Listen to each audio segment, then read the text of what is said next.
This is the Reverend Kenny Lee, and welcome to my first lesson on how to play gospel guitar.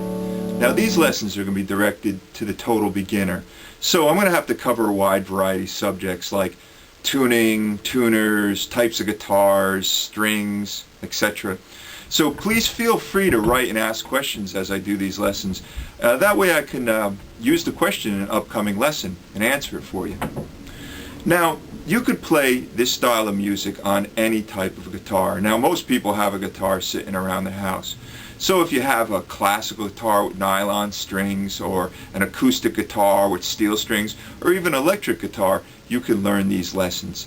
But I would suggest that you put new strings on your guitar if it's been sitting around for a while. And I'm not using any special strings. I'm just using a standard pack of medium strings on my guitar so I could kind of play finger style. And if you have any problems, like with putting strings on your guitar, you could always ask for help at the local music store. They'll even string your guitar also for a small fee, or they'll teach you how to do it yourself.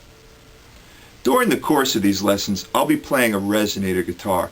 A resonator guitar is really no different than a standard guitar, except how it's amplified. Inside is an aluminum pan, so when you strum the strings,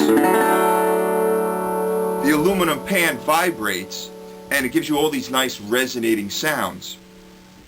The instruments I'll be playing are made by www.republicguitars.com. The first model I'll be demonstrating is the Resolian, the Polar size guitar. Now we're going to learn all these songs using a different type of tuning. Normally, a guitar is in standard tuning. That is from low to high. That would be E, A, D, G, B, E. We're going to use a tuning called Vastapol, or more commonly known as open D tuning. This is where when you strum all the strings, you get a D major chord. It's an old folk style of playing guitar. Now, to tune the guitar, what I really would suggest is getting yourself a tuner. There's a lot of different models available on the market, and it's very simple to use. It actually just clips to the headstock and you turn it on, and you can play the note and it'll tell you exactly what note you're playing. Now, the only thing I'm going to suggest is that you don't want a guitar tuner, because a guitar tuner usually only gives you the notes for standard. That's the E, A, D, G, B, and E. You want to get one that's called a chromatic tuner. This will allow you to tune to all varieties of notes, because like I said, we're going to be using this open D tuning. So from low to high, that tuning is going to be D, A, D, F sharp, A, D. Okay, so you can see we end up with 3 Ds, 2 A's, and an F sharp. And that makes up a D major chord. So let me clarify this. So from standard tuning, you're going to be tuning your guitar down. So let's first start by numbering the strings. The one closest to the floor is 1, 2, 3, 4, 5, 6. So you're going to take your 6th string, which is an E, and tune it down to a D. Your 5th string, which is an A, will stay at A. Your 4th string, which is a D, will stay at D.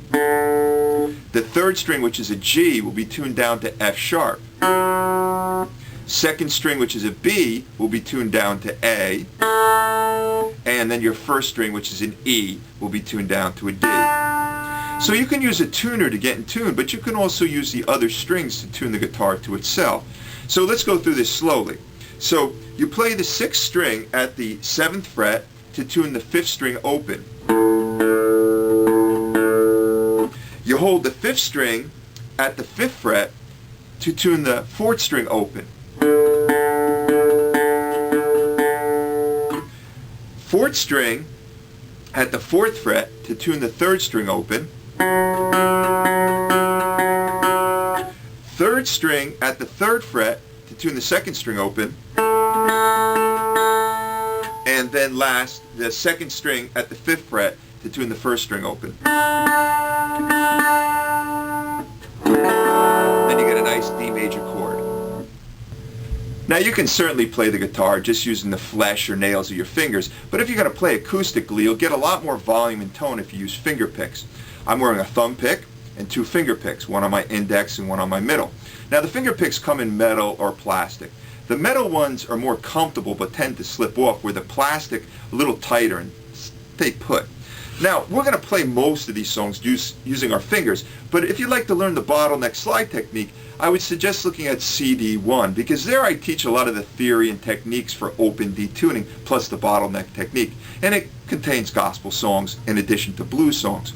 So for instance, like one of the songs, Motherless Children, sounds really good with the slide. Motherless children got a hard time when the mother's gone. Motherless children got a hard time when the mother's gone. Running round from door to door, the children don't know what they're looking for.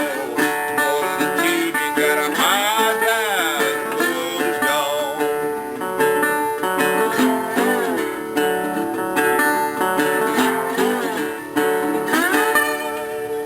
Or a song that you play mainly with your fingers. He got the whole world in his hands. He got the whole wide world in his hands. He got the whole world in his hands. He got the whole world in his hands. Now let's begin to learn how to read music. This method of writing music is called tablature. It is a simplified method specifically written for the guitar that is different than the traditional method of writing music that is written on a 5-line staff and uses letters to represent the notes. What you are looking at now is one bar or measure of music. The 6 horizontal lines represent the 6 strings of the guitar. The line at the bottom is the low D or string 6. You can see the tuning on the left-hand side. 0 means play the string open. The numbers represent the fret numbers to hold while playing that string. Here are 4 basic chords. Strumming all the strings open produces the D major chord.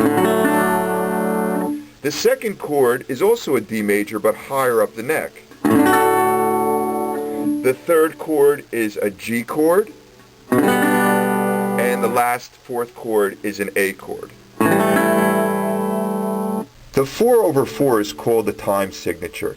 4/4 time is also known as common time because most music is written in this time signature. The number on the top is how many beats per bar. The bottom 4 is the fraction 1/4. This means the quarter note gets the beat. So here are 4 quarter notes on the low D string. If you tap your foot, every time it strikes the floor is a downbeat. You count 1, 2, 3, 4. 4 quarter notes equals 1 whole beat. 1 bar or measure of music equals 1 whole beat. It's all math and fractions. So here are 8 eighth notes. The ands between the numbers are the upbeats. So you count 1 and 2 and 3 and 4 and the music continues into the next measure of music.